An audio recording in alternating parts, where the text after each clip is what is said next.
There's one line which I remember, and I think that's something which I want to open my talk with. It says, शहर का एक छोर और इसके बाद भारतीय देहात का महासागर शुरू हो जाता है. These are the opening lines of one of the most celebrated books in Indian literature in Hindi, which was written in 1968 by the name of Rag Darbari. It was written by the world-renowned writer Shri Shilal Shukla, who was a Padma Bhushan as well as a Gyanpith Award winner. How it translates is that as you leave any town in India, all you see is miles and miles sea of rural India. So that's really what it talks about. And I think that's pretty interesting because these opening lines, the book, the characters in the book, the settings, everything else is all very vivid, extremely alive and extremely relevant as of today. And that's really the power of writing and the power of knowledge which comes as a part of some best-selling books that our writers have written across the world. You know, I have a confession to make. I always wanted to be a writer.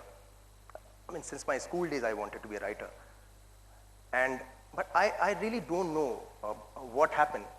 Why am I so poor with languages? And I think Emma talked about the languages part of it. But I'm pretty poor with languages. Not only the languages, the felicity of expression that these writers have it just doesn't come to me. I have lots of thoughts, but if I sit down and start writing, I think I goof up a big time.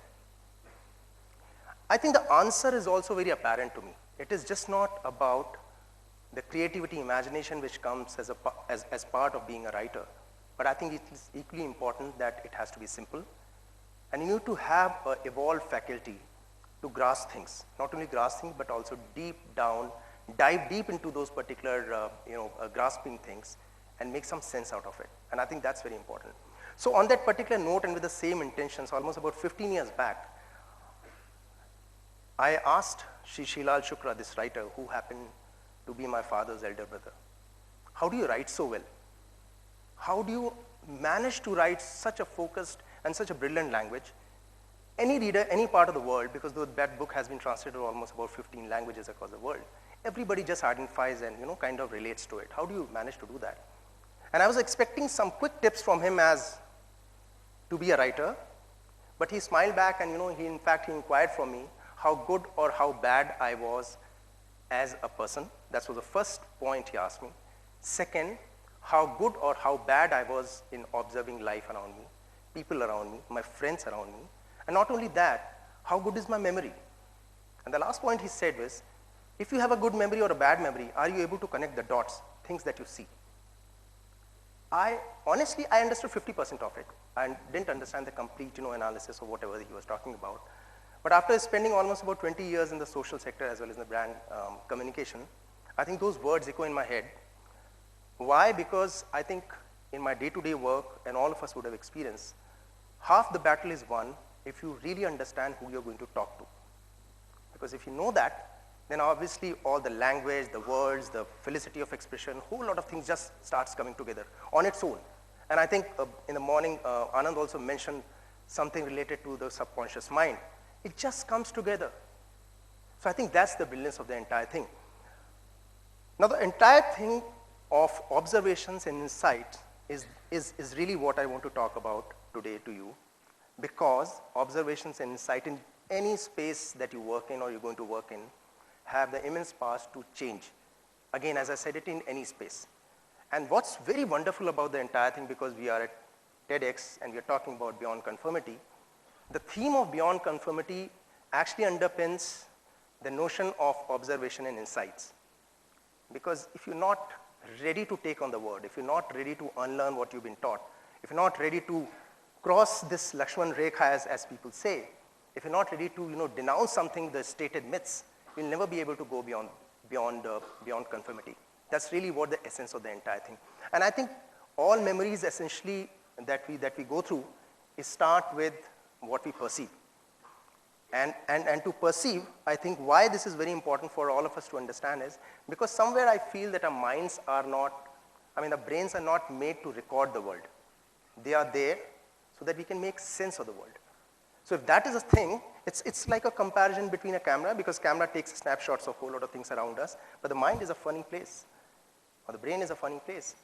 It starts evaluating, it starts sensing, it starts interpreting a whole lot of cues that they get, and it is full of imagination. And the moment it is imagination, it takes its own time and forms memories, forms perceptions, forms opinions. And I think that's the most important part of the entire thing. Now, if you see what really happens as all of us, and this is not something which is a very theoretical or very scientifically, highly evolved thing that nobody would be able to understand. The fact is we are all wired to tell stories as well as pay attention to stories. That's what we've been brought up. And especially Indians and people in Latin America, we're extremely excited if stories are being told. And if we get a chance to speak, we have been given some particular time that we have to limit our talks within that. If you give me time, I'll keep on speaking till the end of the day, till morning. So I think that's something which is very interesting. But if you want to be a good storyteller, you need to pay attention. Now that's at premium today because of the electronic world. Half of the time our minds are bouncing around all over the place. Every day, every moment, our minds are actually checking the inbox in our heads. We're always thinking of worries. What are you thinking? What are you going to do tomorrow? What's happening around it?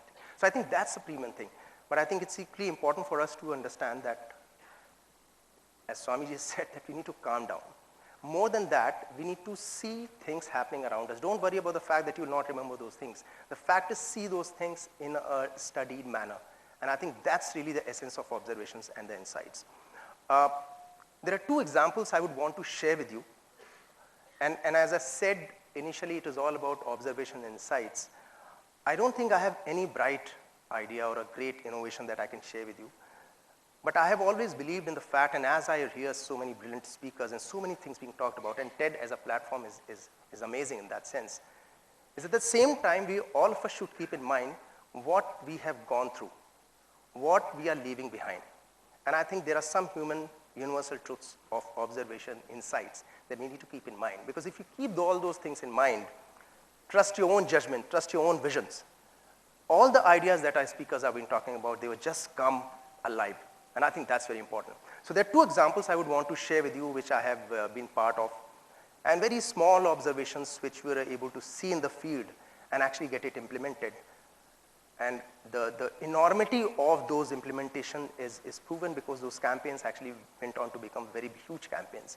The first one was in about 1995. I was working on some villages of Indo-Nepal border.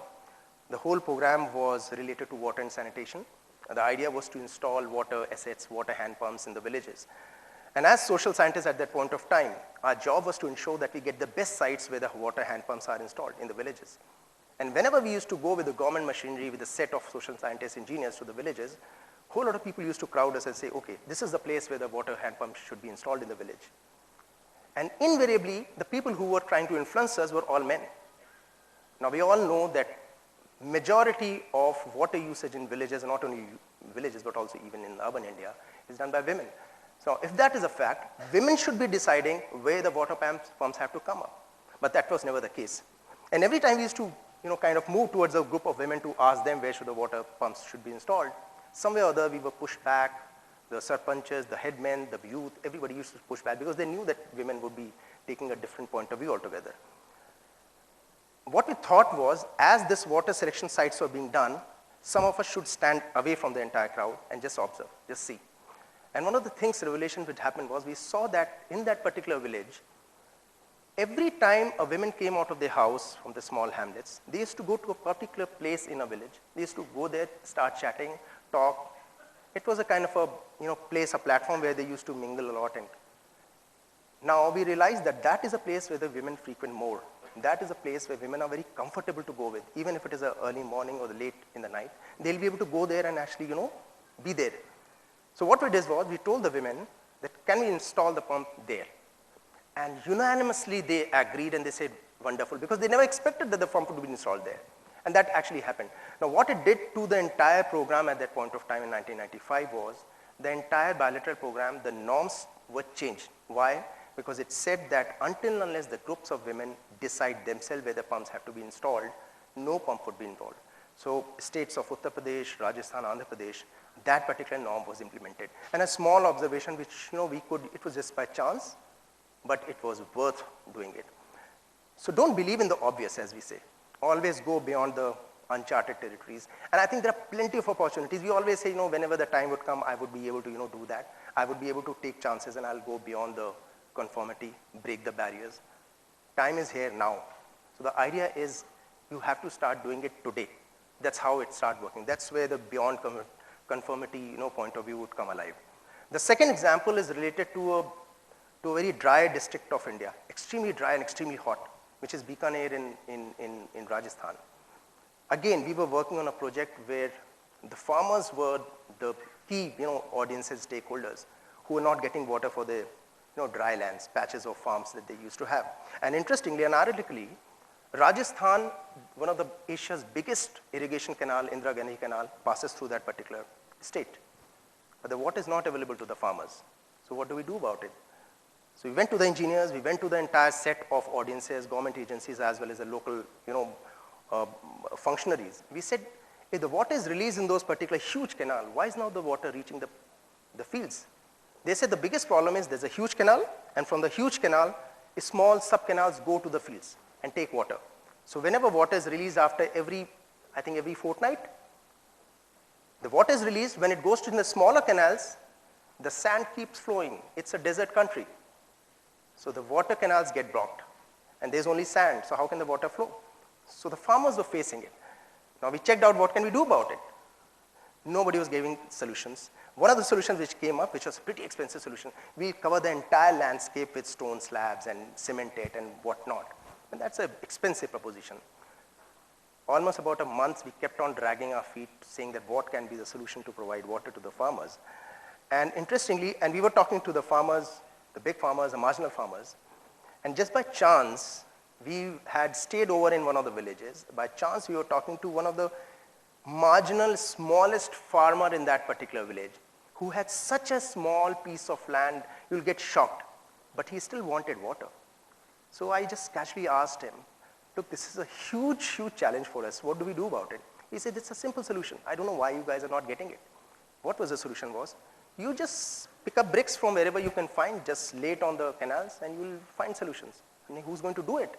They said, we'll do it. And if you all know Rajasthan, there are plenty of bricks and stones, everything is available there. So the solution, which was an engineering solution actually, came out that every farmer had to create stone slabs and put it on their own canals. Because I'm describing it, the enormity and the impact of the entire thing may not be very visible as the way that I'm saying it. But the fact is, when I went there after almost 3 months of that particular incident, I could only see sand dunes. And we were walking through the sand dunes, and I asked the farmer, so much work has happened, where's the water? Where's the fields? They said, just keep walking on the sand dunes. Just keep walking. It was March. We kept walking, and suddenly we arrived at a place where there were 3-4 of the small, patches of land, and all were green. All were green. We said, where's the water coming from? Suddenly we realized under the sand dune, there is a canal, small canal, where the water is flowing. My first time that I could see in the desert water flowing. I had never seen it actually. I went back and I realized that we always, as a part of a communication, as a part of a social sector or even the brand communication, we're always searching for big answers. We're always searching for big things because the campaigns have to be big, the impact has to be big, the documentation of those campaigns have to be big. So always searching for the big, big, big things. But the fact is you're always missing on the smallest of the observation and insights. And I think I particularly like what Swamiji said. Insight here is not about marketing, not about social sector, not about poverty, not about any damn thing. It's all about self-awareness. So the whole point is, we all say, live fully. We all say, talk in a conversation, live fully. My sense is that we should all live mindfully. And I think important part of the entire scheme of things, of observation and about insights is that you need to have a story beyond that. Think of a story. All of us are good storytellers. We are here, so many of you are there at the end of the day almost, and I'm pretty impressed looking at all of you. The fact is, look at a person sitting next to you, and just imagine if you have to introduce yourself to that particular person, what would be your story? And I think that's really the essence of finding and trying to go beyond what is all stated and very obvious. Thank you so much.